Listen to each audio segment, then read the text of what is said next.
kita mulai pertemuan keempat, yaitu nanti kita akan membuat analisa harga satuan, rencana anggaran biaya, proyek MEP, atau berdasarkan gambar yang sudah kita buat sejak dari course A sampai course C kemarin ya. Nah, berikut adalah outline untuk pelatihan pada hari ini. Yang pertama adalah di sesi yang pertama, yaitu nanti pendahuluan, saya ingin merefresh sedikit terkait gambar yang sudah kita provide atau yang sudah kita buat ya. Jadi course A sampai course C, nah nanti kita cek semua gambarnya. Nah kemudian nanti saya akan coba praktekkan juga bagaimana caranya menghitung volume material berdasarkan gambar. Nah, kemudian yang B nanti kita akan membuat rencana anggaran biaya. Jadi isinya RAB itu apa aja, nah nanti saya jelaskan terlebih dahulu. Kemudian nanti kita juga untuk membentuk suatu RAB, ini juga harus diperlukan namanya analisa harga satuan. Nah, jadi per item itu harus ada analisanya. Nah, nanti kita juga akan bikin itu. Kemudian yang D, rencana kerja dan syarat. Nah, jadi untuk yang D dan E, ini sebenarnya adalah dokumen pendukung saja dari dokumen RAB dan juga analisa harga satuan. Seperti itu. Nah, nanti saya jelaskan juga kenapa kok harus ada. Nah, itu. Meskipun dokumen pendukung, tapi harus ada. Kemudian nanti di sesi yang kedua, kita akan lebih banyak prakteknya, yaitu membuat perhitungan volume pekerjaan. Dari gambar, kita nanti akan menghitung ya. Nanti saya berikan juga tips and triknya, menghitung volume material itu seperti apa. Kemudian membuat analisa harga satuan, dan juga membuat rencana anggaran biaya. Ini step by step-nya nanti bagaimana cara kita menyusun RAB ya. Tapi teman-teman sebenarnya tidak perlu membuat dari nol ini nanti. Jadi filenya nanti saya upload. Saya dibantu sama teman-teman Creative Station, nanti filenya bisa di-download ya. Termasuk juga RKS dan juga spek teknis. Jadi nanti menyesuaikan kebutuhan aja silahkan digunakan, bisa diedit-edit juga sesuai dengan proyek yang mungkin teman-teman akan dapatkan gitu.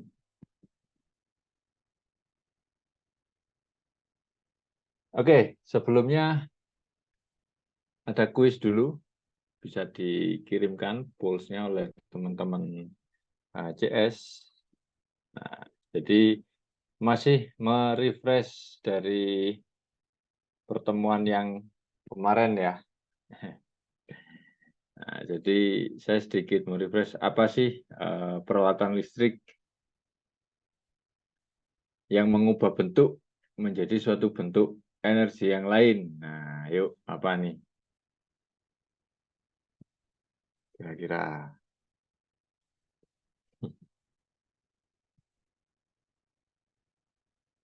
Oke, kemudian ini nanti adalah output kita ya pada hari ini. Nah, nanti kita akan membuat minimal ada 3 file yang menjadi output pada hari ini, yaitu analisa harga satuan. Ini satu file, bentuknya nanti Excel. Kemudian adalah rencana anggaran biaya, ini juga bentuknya Excel. Kemudian rencana kerja dan syarat instalasi elektrikal. Ini nanti tidak perlu ini ya, sebenarnya tidak perlu membuat dari nol teman-teman, tinggal melanjutkan yang ada aja nanti.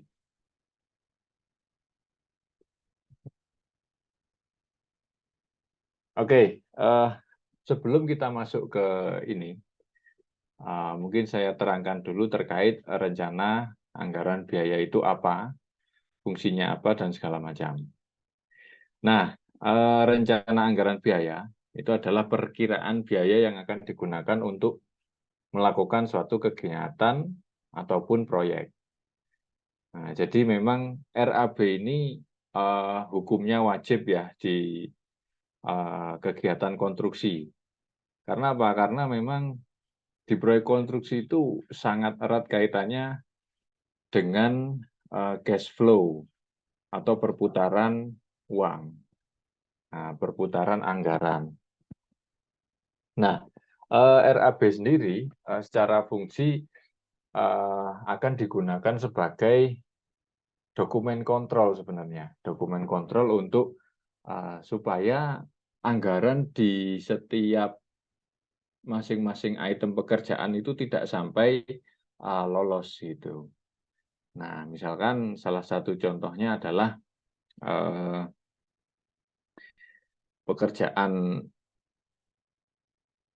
pelaksanaan apa namanya, misalkan ini ya pengecatan gitulah, yang mudah ya, atau instalasi titik lampu gitu. Nah, itu nanti kita harus hitung kuantiti lampunya ada berapa, kemudian harga satuannya ini berdasarkan analisa harga satuan berapa rupiah. Nah, kemudian baru jumlahnya ada berapa. Nah, seperti itu supaya ketika ada penambahan ataupun pengurangan pekerjaan titik lampu itu bisa terkontrol atau tercatat dari kuantiti yang sudah dibuat.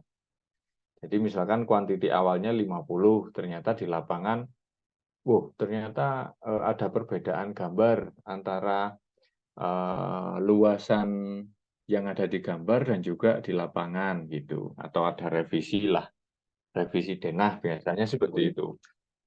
Sehingga harus ada penambahan titik lampu. Nah, penambahan inilah yang sebenarnya akan mempengaruhi nilai kontrak dari suatu pekerjaan. Nah, oleh karena itulah kenapa kok ada RAB.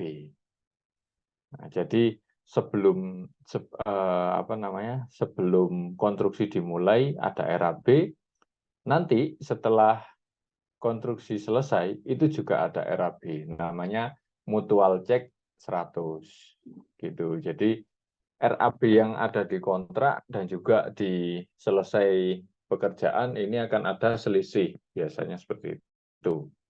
Nah, selisih inilah yang harus diopnam atau dihitung oleh engineer MEP biasanya. Kalau kita ditugaskan sebagai pengawas gitu ya, pengawas itu maka harus kita lihat betul-betul, harus dihitung betul-betul. Oh, kontraknya 10, oh ternyata yang dipasang 15. Oke, berarti nanti di terakhir ada adendum atau tambahan sekitar 5 titik lampu gitu. Nah, itulah fungsi RAB. Nah, yang pertama sebagai proyeksi anggaran. Nah, yang tadi yang sudah saya jelaskan adalah dokumentasi kebutuhan sebenarnya ya. Kemudian ada juga fungsi RAB itu sebagai proyeksi anggaran. Nah, jadi sebenarnya dari gambar DED yang sudah dibuat itu sebenarnya akan memunculkan suatu proyeksi anggaran atau budgeting biasanya kalau menyebutnya. Budgeting kira-kira berapa sih nilai kontrak atau nilai pekerjaan yang akan dilaksanakan tersebut sesuai dengan gambar. Nah, gitu. Nah, jadi budgetnya disiapkan dulu nih. Oh, ternyata gambar ini membutuhkan uang sekitar 1 miliar gitu ya. Proyek ini sekitar 1 miliar itu. Tapi pada kenyataannya, misalkan ada perubahan juga nggak ada masalah. Kerja tambah, kerja kurang. Nah, itu. Yang penting ada dokumentasinya.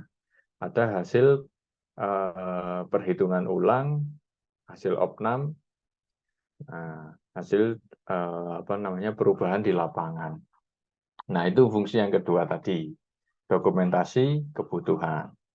Kemudian yang ketiga, target untuk mencapai tujuan. Nah, targetnya apa sebenarnya kalau sebuah proyek itu? Ya bangunannya jadi sesuai dengan perencanaan, sesuai dengan volume, sesuai juga dengan anggarannya.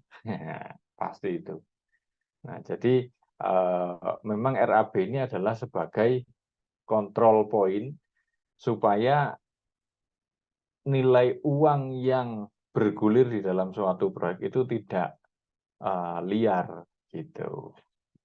Jadi ya sudah, misalkan dikunci nilai proyeknya 3 miliar itu ya sudah 3 miliar ini harus jadi bangunannya atau gedungnya seperti itu.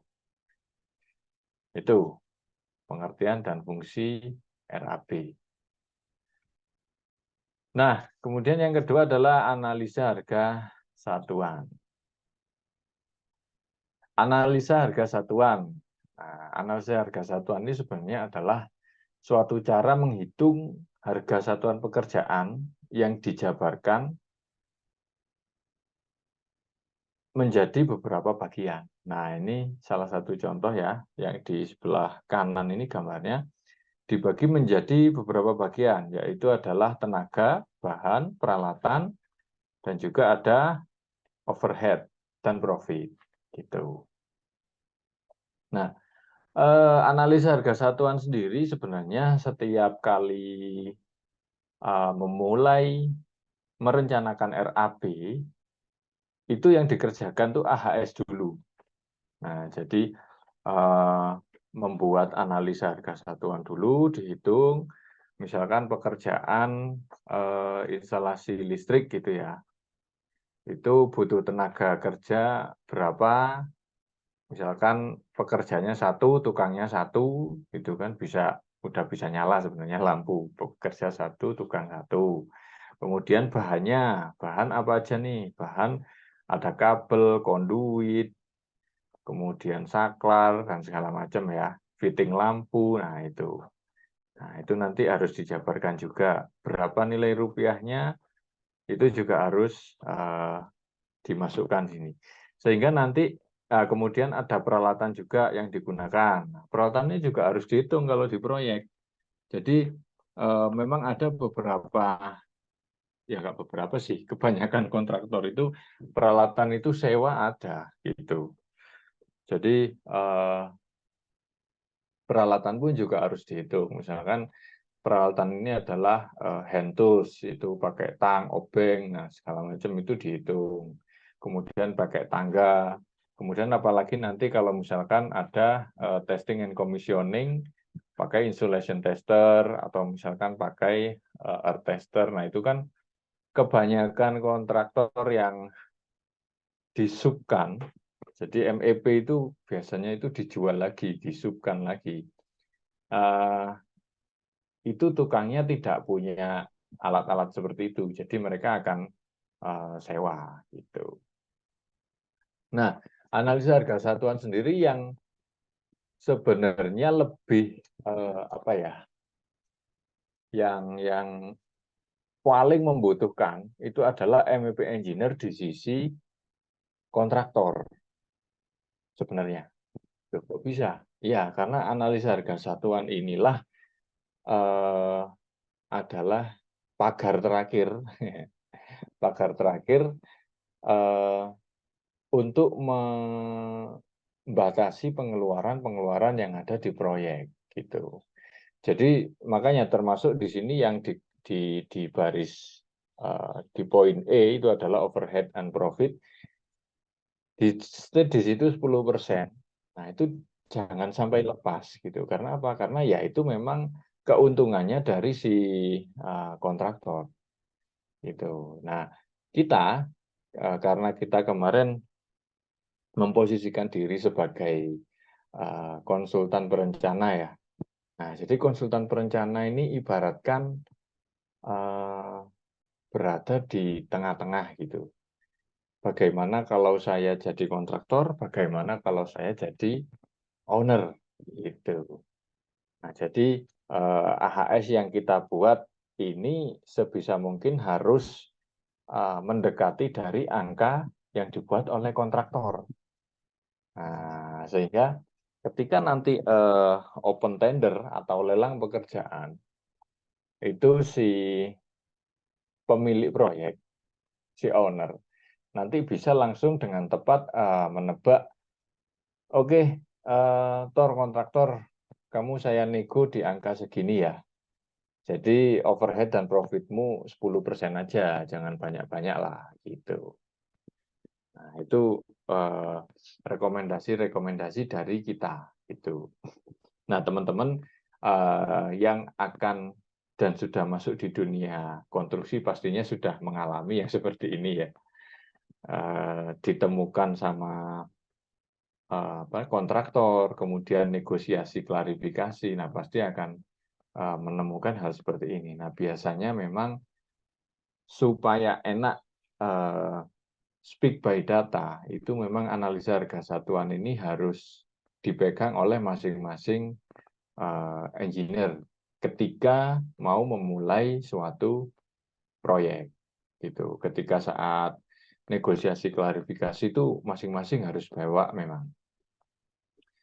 Jadi kayak adu data gitu. Nah, itu yang biasanya saya lakukan seperti itu. Supaya apa? Ya supaya kita fair gitu. Jadi analisamu mana, analisa saya mana, kita temukan.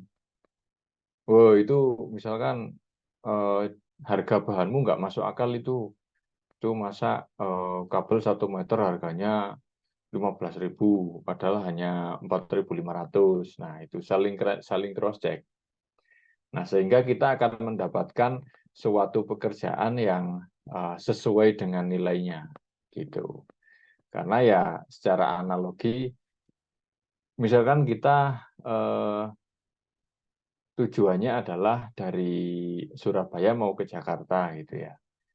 Kita pengennya naik mobil gitu. Kita sebenarnya butuhnya ya pakai Avanza aja nggak masalah sebenarnya, pakai Avanza. Tapi ternyata kita mau beli Avanza, kok keluar uangnya ini keluar uang seharga Innova, nah kan rugi.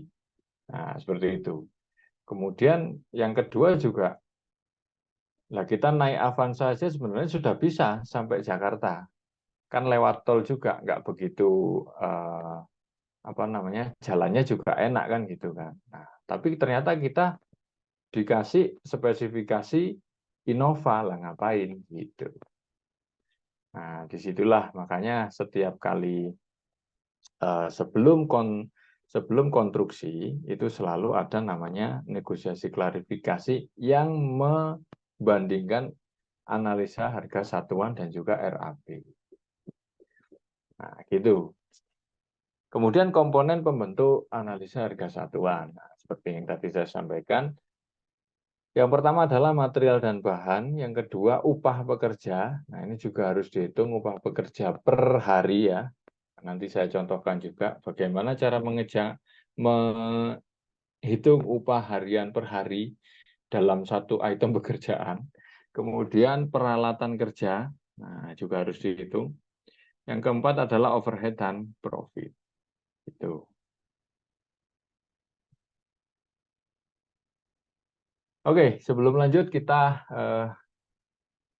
kuis dulu dan menjawab. Ini sudah masuk ada 2 pertanyaan. Oke, kuis dulu deh. Kuis fungsi RAB. Nah, tadi sudah saya sampaikan ya fungsi RAB.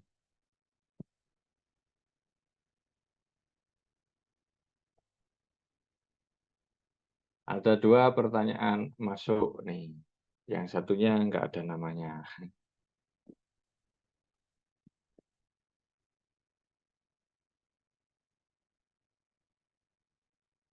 Oke, dari Mas Erik SAE, izin bertanya, electrical diagram atau single line umumnya pakai standar apa? PUIL atau IEC. Kemudian ongkos jasa perencanaan ME ini berapa atau diambil dari persentase total RAB. Nah, yang pertama dulu, Mas Erik. Jadi untuk gambar elektrikal, mau itu single line diagram dan segala macam, kalau saya sih biasanya menggunakan standar PUIL. Nah, standar PUIL ini biasanya dijabarkan lagi ke standar SNI. Nah, kemarin di file Excel yang sudah dibagikan itu kan ada tuh tulisannya. SNI nomor berapa, tahun berapa. Nah, itu. Tuh, jadi kalau ya selama proyeknya ada di Indonesia ya kita gunakan standar SNI gitu. Nah, memang untuk beberapa material saat ini sudah mengadopsi standar IEC, contoh warna kabel gitu ya. Nah, itu sudah ini sudah mengadopsi standar internasional. Enggak masalah sih sebenarnya. Nah, kemudian yang kedua ongkos jasa perencanaan ME. Nah, kalau saya gini, jasa perencanaan ME, kalau saya tidak menghitung dari RAB yang saya hasilkan. Saya yang menghitung dari luasan bangunan gitu. Nah, teman-teman yang mau jadi perencana, mau jadi freelance konsultan itu juga bisa. Saran saya adalah deal dulu angkanya di awal. Jadi kalau misalkan persentase dari total RAB ya nanti misalkan RAB-nya besar ya apa namanya ketika ownernya, Pak ternyata ongkosnya saya segini gitu. Wah nanti mereka akan kaget. Nah, jadi kalau saya mending eh, diukur dari total luasan bangunan yang mau kita rencanakan gitu. Nah, oke. Kita lanjut dulu ya. Jadi selain dua dokumen wajib tadi, RAB dan juga analisa harga satuan, ada juga dua dokumen pendukung, yaitu rencana kerja dan syarat. Ini yang nomor satu. Jadi rencana kerja dan syarat itu semacam apa ya, pedoman atau manual book lah. Manual book berisi itu penjelasan proyek yang mau dikerjakan gitu. Jadi kalau RKS ini memang yang mengeluarkan harus konsultan perencana gitu. Jadi semacam manual book yang diberikan ke kontraktor. Kontraktor ini manual booknya. Jadi kamu nanti mengerjakan instalasi elektrikal lantai 1 sampai lantai 3, kemudian syarat-syaratnya harus seperti ini, harus mengikuti PUIL, harus mengikuti standar SNI, kemudian kabelnya harus standar seperti ini. Nah, itu dijelaskan di dalam RKS, rencana kerja dan syarat. Itu termasuk juga nanti akan ada semacam perintah kerja ya, perintah pelaksanaan. Contohnya gini, dalam melaksanakan pekerjaan instalasi lampu itu harus dilengkapi dengan konduit, TEDOS dan segala macam. Nah, itu harus masuk juga di namanya RKS ini. Itu rencana kerja dan syarat. Nanti juga kita akan membuat seperti ini ya, rencana kerja dan syarat. Nah, mungkin untuk materi hari ini nggak terlalu banyak teoritisnya sih, karena memang ya nggak ada teorinya sebenarnya. Jadi cuman namanya membuat dokumen ya kita lebih banyak di prakteknya gitu. Jadi hari ini kita akan membuat itu tadi ya, RAB, RKS dan juga analisa harga satuan gitu. Nah, sebelum ke sana saya ingin membahas beberapa ini ya. Jadi teman-teman harusnya apabila sudah mengikuti course A, course B, dan course C, hasil output kita adalah sama sebenarnya. Secara gambar itu sama. Yang pertama adalah adanya single line diagram, ya, single line diagram. Kemudian yang kedua adalah denah penerangan, titik-titik lampu, lampu dan saklar, kemudian denah, penempatan, stop kontak, dan juga panel ya. Itu. Nah, jadi dari gambar inilah kita baru bisa membuat suatu perhitungan RAB. Nah, perhitungan RAB, analisa harga satuan, itu semuanya berangkat dari gambar ini. Nah, saya yakin teman-teman semuanya sudah oke ya di step atau di fase yang ini, membuat gambar kemarin. Nah, jika ada yang belum sama seperti ini, mungkin masih ada waktu ya dari teman-teman Creative Station sebelum dimunculkan sertifikatnya ya. Masih bisa nggak ya? Kurang tahu saya. Oke, jadi gini. Yang pertama, kita harus menentukan jenis material dan juga item-item material yang akan kita hitung, akan kita cari nilai rupiahnya, seperti itu. Berdasarkan gambar ini, kita kan sebenarnya sudah menentukan ya, oh ruang ini pakai lampu apa, ruang ini pakai lampu apa, dan segala macam. Kemudian stop kontak juga sudah ditentukan juga.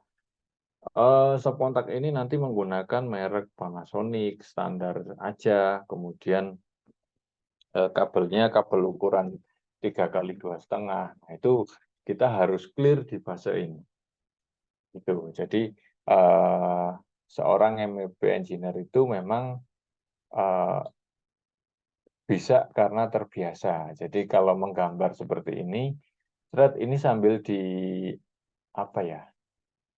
Kalau bahasa Jawanya diangen-angen itu apa ya? Diterawang lah, bahasa Indonesianya diterawang. Oke, ini nanti kita akan pasang lampu downlight satu ruangan ada 6 pakai saklar single, berarti ini nanti kabelnya pakai kabel 2x2,5 cukup. Nah, rangkaiannya di seri. Nah, gitu. Jadi ketika menggambar itu sambil memikirkan instalasi di lapangannya nanti seperti apa gitu. Nah, karena memang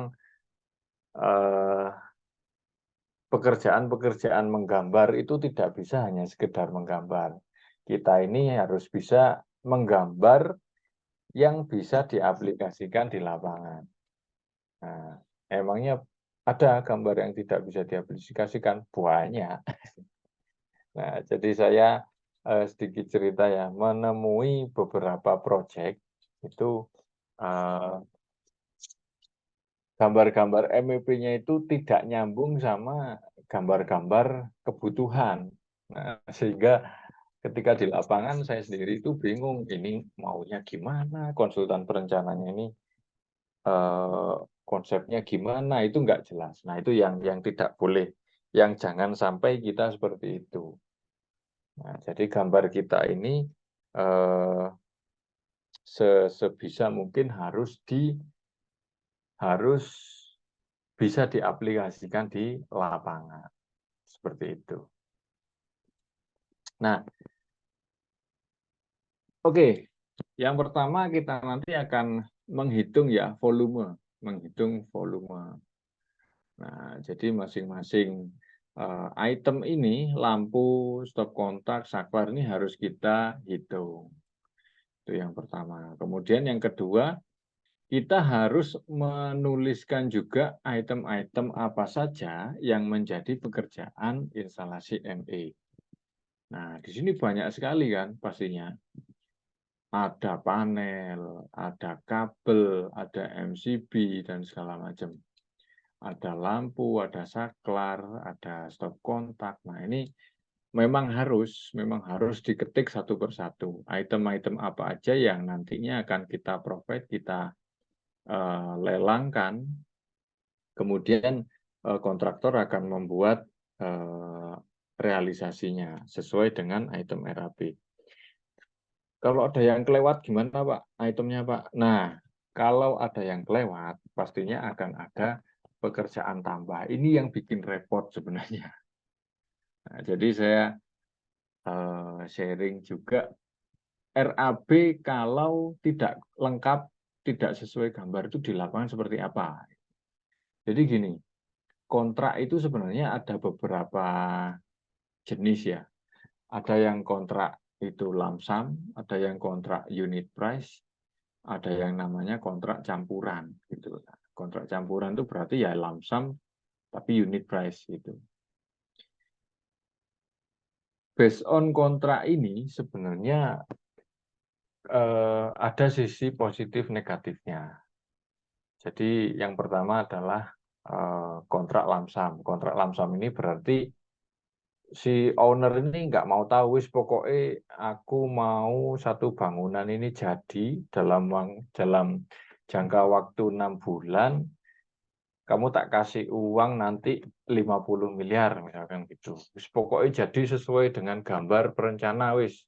Aku nggak peduli RAB-mu. Nah, gitu juga ada. Itu namanya kontrak full lump sum. Kemudian yang kedua adalah kontrak unit price. Kalau kontrak unit price, ini pengawasnya jadi kerja. Kerja ini menghitung. Jadi RAB sangat-sangat diperhatikan.